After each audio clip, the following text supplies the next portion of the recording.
ಅದೇ ಸುಮಾರು 20 ದಿವಸದಿಂದ ಹಾಸ್ಪಿಟ್ಲಲ್ಲಿ ಅಡ್ಮಿಟ್ ಆಗಿದ್ದರು ನಮ್ಮ ಮಾವ. ಇವತ್ತು 4 ಗಂಟೆ 18 ನಿಮಿಷಕ್ಕೆ ಕೊನೆ ಉಸಿರನ್ನು ಹಿಡಿದಿದ್ದಾರೆ. ತುಂಬ ಬೇಜಾರಾಗ್ತಾ ಇದೆ. ಕರ್ನಾಟಕ ಕಂಡಂಥ one of the most eminent personalities ಅಂತಲೇ ಹೇಳಬೇಕು.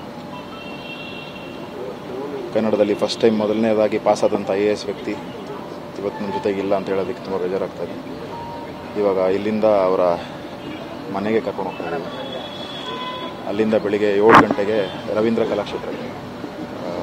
ಏಕೆಂದರೆ ಅಪಾರವಾದ ಅಭಿಮಾನಿಗಳು ಮತ್ತು ಬೆಂಬಲಿಗರು ಎಲ್ಲ ಕ್ಷೇತ್ರದಲ್ಲೂ ಇರೋದರಿಂದ, ಸಿನಿಮಾ ಕ್ಷೇತ್ರ ಇರ್ಬೋದು ಅದು, ಅಥವಾ ಅವರು ಪದವಿಯಲ್ಲಿದ್ದಾಗ 35 ವರ್ಷ ಏನೇನು ಸೇವೆ ಸಲ್ಲಿಸಿದ್ದಾರೆ ಆ ಕ್ಷೇತ್ರದಲ್ಲಿರ್ಬೋದು, ಅಥವಾ ರಾಜಕಾರಣದಲ್ಲಿ ಎಲ್ಲ ಕಡೆ ಅಭಿಮಾನಿಗಳು ಬೆಂಬಲಿಗರು ಇರೋದ್ರಿಂದ 7 ಗಂಟೆಯಿಂದ ಬೆಳಿಗ್ಗೆ 7 ಗಂಟೆಯಿಂದ ಮಧ್ಯಾಹ್ನ 3 ಗಂಟೆ 4 ಗಂಟೆ ತನಕ ರವೀಂದ್ರ ಕಲಾಕ್ಷೇತ್ರದಲ್ಲಿ ಜನರಿಗೋಸ್ಕರ ಅಲ್ಲಿ ಇರ್ತೀವಿ. ಅದಾದಮೇಲೆ ಮಿಕ್ಕಿದ್ದನ್ನು ತಿಳಿಸ್ತೀವಿ.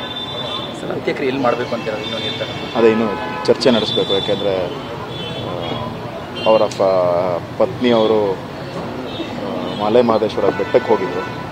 ಸೊ ಅವ್ರ ಹತ್ರ ಇನ್ನೂ ಡಿಸ್ಕಸ್ ಮಾಡಿಲ್ಲ. ನಾವು ಅವ್ರ ಹತ್ರ ಫೈನಲ್ ಆಗಿ ಡಿಸ್ಕಷನ್ ಮಾಡಿ ಮೀಡಿಯಾಗೆ ತಿಳಿಸ್ತೀವಿ.